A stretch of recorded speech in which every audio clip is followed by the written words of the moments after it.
The reason why people are moving from religion is because they realize they've been bamboozled. They realize that they've been taught symptomatic thinking. That means I just tell you stuff and it's not based upon nothing real. We know that the Bible and the Quran and all of them are not history books. It has nothing to do with history. It's somebody's personal philosophy. And what people are finding out is that what they thought they loved about Christianity, what they thought they loved about Islam, is ancient Kemet, the teachings that's coming from ancient Kemet. So as more people begin to study ancient Kemet and start learning the truth, start learning about who they really are, is that these people who created civilization are their ancestors, and those ancestors are still with us. Those ancestors are in our DNA. So that's why there's so much programming to keep you in the matrix. I want to keep you singing to Jesus. I want you on your knees 5 times a day praying to Muhammad. I want you doing everything to stop you from thinking about who you are and how powerful you are. And when you see these images of ancient Kemet, you see yourself. So let me just say this again. People are moving to Kemetic spirituality because, number one, it's not a religion. I'm not putting you in another box. I'm not taking you from the frying pan into the boiling water. When you're in this box called religion, your culture and your ancestors are become irrelevant. In fact, you almost can't be faithful to your religion and still worship your African ancestors and culture. That is true. So that is suicidal in itself. Anytime your former enslaver gives you your religion, that's a problem. You are a continuation of your ancestors. You see, the ancestors aren't somebody in the graveyard or at the cemetery. The ancestors is a continuation of you in your DNA. They're with you. So what's so deep, Rich, is that your ancestors from the beginning of time is still walking with you every day. And you have the ability to tap into that information. So that becomes extremely dynamic. The idea that these ancestors are walking with you right now, and they are guiding you, giving you inspiration. But the Western world, through symbolic thought, is teaching you not to listen to yourself, not to talk to yourself. A person just told me, like right now, did the ancient Egyptians worship the sun? I said, no, they give honor and reverence to the sun, because without the sun, there's no life on this planet. So isn't that worth giving reverence to? Isn't that worth giving honor to? This can't go out of style.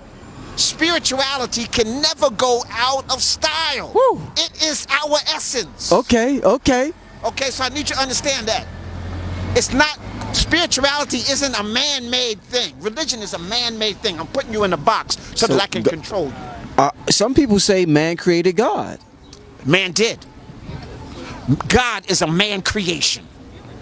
You notice when I'm talking about Kemetic spirituality, I never mentioned no God. Right. God, man created God in his own image. And listen to when you look at the Bible, Rich, God is a jealous God. Yes. God chose people over another people.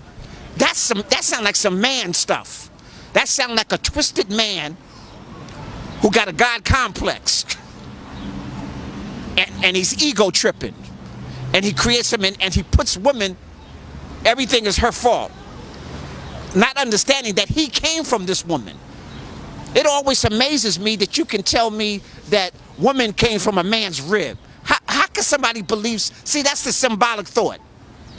What you got there? What's that? This is my new book, Menchu Hotep in the Spirit of the Magi.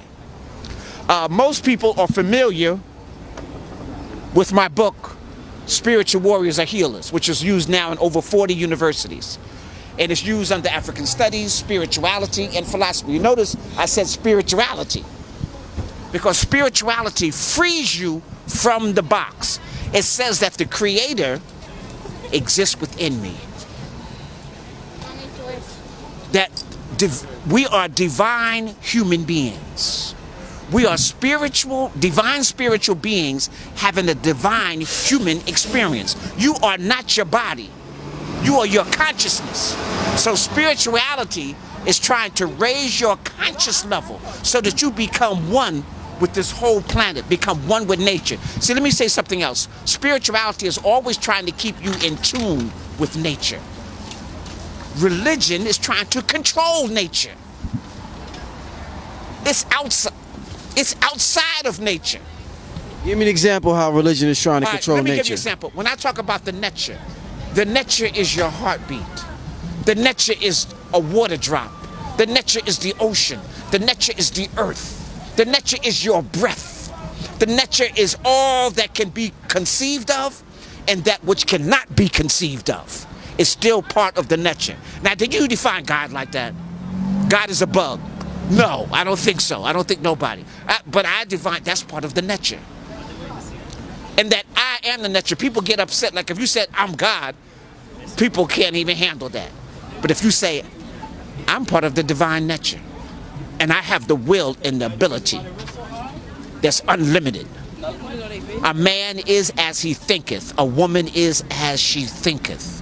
If you think on a high level, you vibrate to a high level. What didn't Jesus say in the book, if you're following it, that you are capable of doing all those things that I do and even more? And more, and more. And more? So that's what I'm talking about. He was talking about spirituality, not religion. On this relief, brothers and sisters, you can see many concepts where they came in, as I said, like scavengers and picked different pieces. On this particular relief, you can see where the Western world, through Judaism, took a piece of a concept of the creation story from. You can see where the Greek philosophers took a concept of Greek philosophy from. And you can also see where Christianity took a concept, European Christianity took a concept from. So let's break it down. Again, carved in stone on the temple of Aset, right here on the island of Philae. It is here. It tells where the Western world literally came like scavengers and took various scenes to make up the Western world. And one of those scenes is we see that Hermes Trismegistus in Greek mythology, they literally took it from Tahuti. It is here that our ancestors had a study from the 42 books of Tahuti, representing science, law, and intelligence, who was represented as the ibis bird that you saw. We saw those little white birds that we saw come over here. So our ancestors looked at nature. We didn't worship the bird, but it was an attribute of science, attribute of intelligence. Tahuti writing down the deeds of our life on earth as we lived here. This is where the Western philosophical thought, Greeks took their concept of Hermes Trismegistus from Tahuti, now called thought too. So we see Judaism took God Khnum, fashioning man out of clay, and called him Jehovah. But notice the God Khnum fashioning man on the potter's wheel out of clay. This is where Judaism took a portion of this to make up their Genesis story with the Sanhedrins around 250 BC. From this relief right here of God fashioning man and woman on the potter's wheel.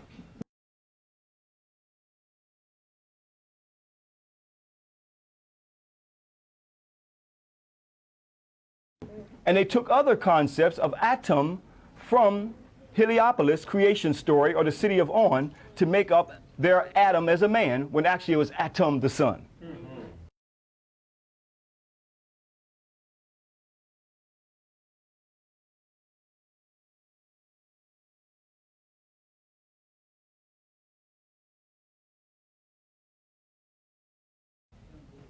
And we see European Christianity took from the goddess Isis and Horus and made up the European, again, let me express, the European version of Mary and Jesus.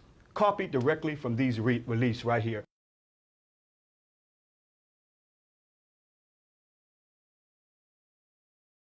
So you got Greek philosophy, where he took from Tahuti and called it Hermes Trismegistus. You got the Jehovah Genesis creation story, and the Bible, where they took from Khnum, fashioning man on the potter's wheel out of clay, and they turned it into making man out of clay, Adam out of clay. And you also got Christianity right here showing Isis lactating or breastfeeding the holy child Horus, who was born of immaculate conception and virgin birth. Three concepts just from this one relief. You see, all carved in stone.